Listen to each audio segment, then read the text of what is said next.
सध्या केंद्र सरकारने जे कापसावर आयात शुल्क होतं ते 11%नी 1 जून ते 30 ऑक्टोबर या कालावधीसाठी स्थगित केलं आहे। त्याच्यामुळे कुठेतरी सर्वसामान्य शेतकऱ्यांच्या कापसावरच्या दरावर पुढच्या काळात याचे सगळे परिणाम दिसणार आहे। या सगळ्या संदर्भात बोलण्यासाठी आपल्यासोबत शरद निंबाळकर सर आहे। शरद निंबाळकर सर हे माजी कुलगुरू सुद्धा आहे आणि अभ्यासक सुद्धा आहे। आपण त्यांच्याकडून जाणून घेऊ की जागतिक बाजारपेठेचे परिणाम आणि महाराष्ट्रात खरं तर सर्वात जास्त शेतकरी उत्पादक आहे, त्याहूनही विदर्भात जास्त आहे। तर कसं पाहताय सगळं?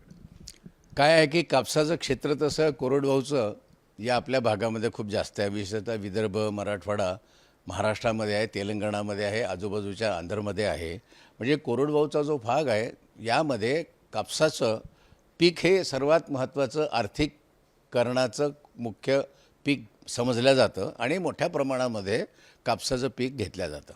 यंदाची परिस्थिती आता अशी आहे की एल निनोचा प्रभाव आहे।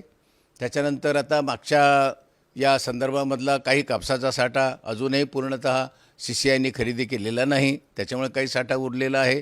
येणारा हंगाम आहे आणि या सगळ्या हंगामाच्या संदर्भामध्ये आता हे जे शुल्क 11% शुल्क जे होतं आयात शुल्क हे सरकारने काढून टाकलं आणि त्याच्यामुळे आता कसं आहे की आयात कापसाची बाहेरच्या देशातून इथे होण्याची शक्यता फार मोठ्या प्रमाणामध्ये आहे।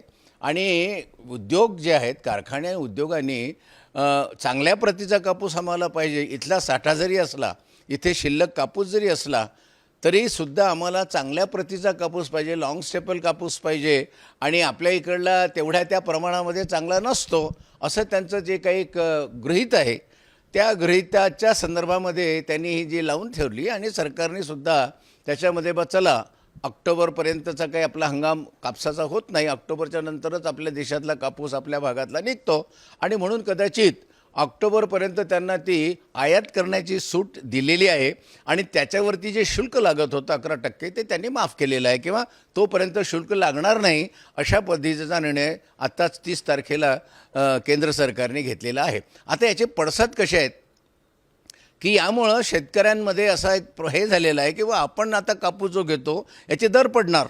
म्हणजे मागच्या वर्षीचा जो एक भाव 8,500-9 हजारापर्यंत गेला होता तो आता कमी होणार आणि त्याच्यामुळं आपल्याला उत्पन्न हे कमी येणार अशा पद्धतीचा एक पहिला ग्रह आहे। परंतु त्याला दुसरा एक तोडगा असा आहे की सरकारने यंदा 8,667 रुपये हा हमीभाव म्हणजे 57-58 रुपये वाढवून दिलेला आहे। आता याच्यामधला प्रश्न असा आहे की जो काही कापूस ऑक्टोबरनंतरचा जो काही येणारा आहे तो कापूस जर हमीभावाने विकत घेण्याची जर गॅरंटी घेतली तर या आयातीचा फारसा परिणाम होणार नाही आणि आयातसुद्धा माझ्या मते मागच्या वर्षी 47 लाख गाठीची आयात झाली होती।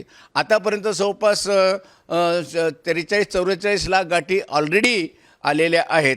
त्याच्यामुळे त्यांची जी अपेक्षा आहे 6-7 लाख गाठीचे आयात होण्याची शक्यता नाकारता येत नाही आणि आपल्या इथलं जे उत्पादन आहे जवळपास 291 लाख गाठीच्या आसपास सरकारचा अंदाज आहे आणि बाकी उद्योगांच्या संदर्भामधली जी काही त्यांची फेडरेशन आहे त्यांचं म्हणणं 334 लाख गाठी कापूस इथे होणार आहे। आता एवढ्या मोठ्या प्रमाणामध्ये कापूस होत असताना दुसरं कन्सेन्सस असं आहे की मग आयात कशाला करायची, हाही एक भाग आहे। पण त्याला एक क्वालिटीचा संदर्भ देत ही आयात होते आहे, परंतु आपल्या इथले उत्पादन आणि ती आयात होणारा जो भाग आहे याच्यामधली तफावत लक्षात घेता फारसं काही बिघडणार नाही। कारण आंतरराष्ट्रीय मार्केटमध्ये सुद्धा आता या युद्धाच्या परिस्थितीमध्ये आणि ही जी काय आता सध्याची परिस्थिती आंतरराष्ट्रीय स्तरावर झालेली आहे यामुळे तिथलाही भाव जो कापसाचा आहे तो आणि आपला भाव हा समान राहण्याची स्थिती अनुकूलता झालेली आहे। त्याच्यामुळं आयातीचंही धोरण जरी शुल्क माफ केलं तरी त्याच्यामध्ये आनुषंगिक जे काही खर्च आहेत म्हणजे ज्याचा ट्रान्झिट खर्च आहे, त्याच्यानंतर त्यांचा विम्याचा खर्च आहे आणि आनुषंगिक जे काही खर्च आहे ते लावून आणि तो भाव धरून कदाचित इम्पोर्ट करणं हे सुद्धा त्या देशांना परवडणारं नाही आणि त्याच्यामुळे आयात शुल्क जरी 11% कमी केलं तरी त्याचा फारसा परिणाम होणार नाही। पण एकच गोष्ट अशी आहे की मग एवढा साठा आपल्या इकडे असताना आयात का करायची हा एक महत्त्वाचा प्रश्न आहे आणि हा प्रश्न why not to use our own cotton अशाही प्रकारचं एक बोललं जातं।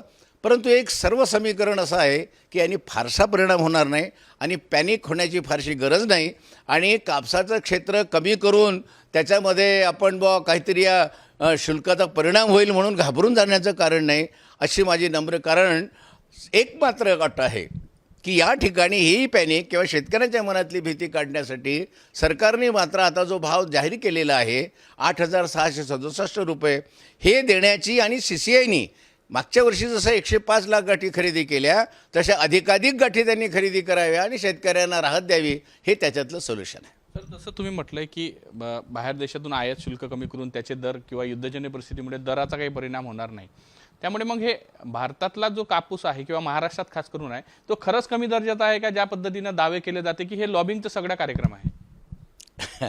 आता ह्याच्यामध्ये कसं आहे की आपल्याकडे थोडासा नाही म्हटलं तरी अधिकाधिक शॉर्ट स्टेपल असतो आणि इंडस्ट्रीला थोडासा लाँग स्टेपल आणि गुणवत्ताच्या संदर्भामध्ये हा भाग थोडासा क्वालिटी म्हणजे ज्याला म्हणतो, तर तो क्वालिटी याच्यासाठी आजच नाही तर अनेक वर्षापासून जवळपास 40-45 लाख गाठी हा आयात आपण करतच असतो आणि क्वालिटी राईसच्या नावाखाली ही काही आजचंच होते असं नाही आहे. हे आणि कसं तलम किंवा ज्याच्यामुळे एक क्वालिटी वस्त्र निर्माण करण्याच्या संदर्भामध्ये जो एक लाँग स्टेपल कॉटन पाहिजे असतो तो सर्वच्या सर्व आपल्या इथे नाही म्हटलं तरी मीडियम आणि शॉर्ट स्टेपल कॉटन आपल्या इथे आहे. आणि जो लार्ज आणि लाँग स्टेपल कॉटन जो आहे तर त्याची ही आयात आपण सातत्याने करतच असतो, त्याच्यामध्ये असं फारसं नवीन नाही. पण सर, ज्या पद्धतीने कुठेतरी हा प्रभाव जाणवतो का की कुठेतरी सरकारवर ह्या लॉबी आपला दबाव टाकतात ना, आयात शुल्क कमी करून घेतात, अभ्यासक आहात तुम्ही, त्याचे परिणाम भीती शेतकऱ्यांमध्ये? कसं आहे की प्रत्येक जणाला 2 पैसे जास्त कमवण्याची इच्छा ही मानसिक आहे. शेतकऱ्यांना वाटते 2 पैसे मिळाले पाहिजे, इंडस्ट्रीला वाटते की 2 पैसे मिळाले पाहिजे आणि त्या प्रकारातून वाणिज्य मंत्रालयाने त्यांची बाजू ऐकून घेतली आणि त्यांना राहत देण्याचा प्रयत्न केला असं आपण म्हणूया. पण सर, ज्या पद्धतीने तुम्ही सांगितलं आहे की आपला ठीक आहे 30 ऑक्टोबरपर्यंत आपला कदाचित कापूस येणार नाही, पण ते दर 30 ऑक्टोबरपर्यंत राहिले तर ठीक आहे, पण त्याच्या पुढे जर राहिले तर याचा थेट फटका शेतकऱ्यांच्या निघणाऱ्या कापसावर पडेल आणि त्याचा कशा पद्धतीने शेतकरी यातून सावरू शकतो, कारण की अगोदरच शेती पिकत नाही आहे किंवा जी काही परिस्थिती उद्भवली आहे? कसं आहे की ऑक्टोबरच्या नंतरच आपली सीतादही जी होते, या सीतादहीनंतर आपला कापूस हा सहसा बाजारामध्ये येतो किंवा विकल्या जातो. आता याच्यामध्ये कसं आहे की ऑक्टोबरपर्यंत ही जर असली आणि ऑक्टोबरनंतर जर हे शुल्क आकारलं गेलं आणि येणारा कापूस हा महाग झाला तर देशातला कापूस हा स्वस्त राहील आणि देशातला कापूस स्वस्त असला तर विविध उद्योगांना तो परवडेल आणि शेतकऱ्यांची खपत होईल, त्यांच्या खिशामध्ये 2 पैसे येतील. परंतु जर ही जे 11% सवलत जी आता काढलेली आहे ती जर सुरू राहिली तर याच्यामध्ये मात्र शेतकऱ्यांचं नुकसान संभवते आणि म्हणून त्याच्यानंतर किमान ऑक्टोबरनंतर हे सुरू राहू नये. मागच्या वेळेला जसं केलं होतं तशी या वर्षी त्याची पुनरावृत्ती होऊ नये आणि शेतकऱ्यांचं हित संरक्षण या कमीत कमी या निर्णयाने व्हावं अशी किमान माझी अपेक्षा आहे. सर, हमीभावात खरेदी गेला तर शेतकऱ्यांना फायदा होतो, पण सगळाच कापूस नाहीच होता. आपण पाहिलं आहे की जरी बाजारात हमीभाव जरी 8,600 काही रुपये असला तरी त्याच्यापेक्षा कमी दरात विकला जातो, त्यासाठी कुठलाच पर्याय नाही. हे बघा, त्याच्याहीमध्ये पर्याय म्हणजे असा आहे की पूर्णच्या पूर्ण कापूस जेवढा शिल्लक राहतो तेवढा सरकारने विकत घेण्याची हमी हा त्याच्यातला खरा तोडगा आहे. कारण व्यापारी तर तुम्हाला त्याचं जसे त्याच्यामध्ये 3-4 ग्रेड्स आहेत, FQ आहे, मध्यम पत्तीचा कापूस आहे, म्हणजे 8,667 प्रत्येक प्रतीच्या कापसाला मिळत असं नाही आहे. पिवळा कापूस आहे, कमी व्याचा आहे, कापसामध्ये केस आलेले आहे, पाला आलेला आहे, तर त्याचा दर्जा हा कमी होत असतो, ते गुणवत्ता त्याला नाकारली जाते. म्हणजे तसाही त्याला काही 8,667 रुपये भाव मिळत नाही. म्हणून या ठिकाणी जो काही कापूस आहे पूर्ण तो विशिष्ट लेवल देऊन सरकारने जर खरेदी केला तर शेतकऱ्यांचं नुकसान होत नाही.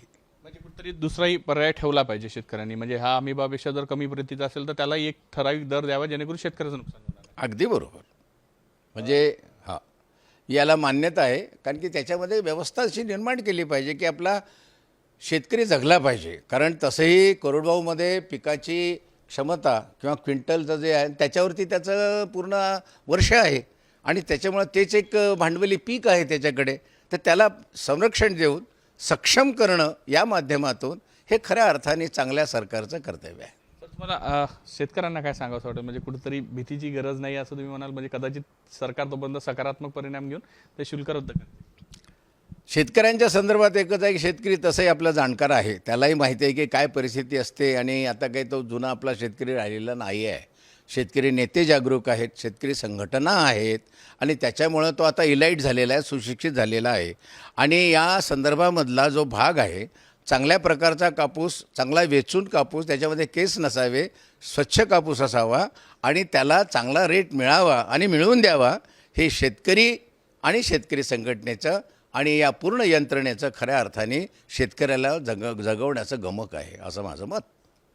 नक्कीच खरं तर शेती अभ्यासक आणि माजी कुलगुरू निंबाळकर सर होते, त्यांनी सांगितलं आहे की 30 ऑक्टोबरपर्यंत हे दर जर राहिले तर ठीक आहे, मात्र त्यापेक्षा जास्त कालावधी राहिला तर जे मागच्या वर्षी झालं ते पुन्हा होण्याची शक्यता नाकारता येत नाही. त्यामुळे याचा परिणाम थेट शेतकऱ्यांच्या कापसाच्या भावावर होईल आणि शेतकऱ्यांच्या कापसाच्या भावाचे दर कोसळतील आणि त्याचा फटका शेतकऱ्यांचा जो आहे त्याचा आर्थिक नियोजनावर बसणार आहे. व्हिडिओ जर्नलिस्ट सौरभ बोलेसह पराग ढोबळे, साम टीव्ही न्यूज, नागपूर.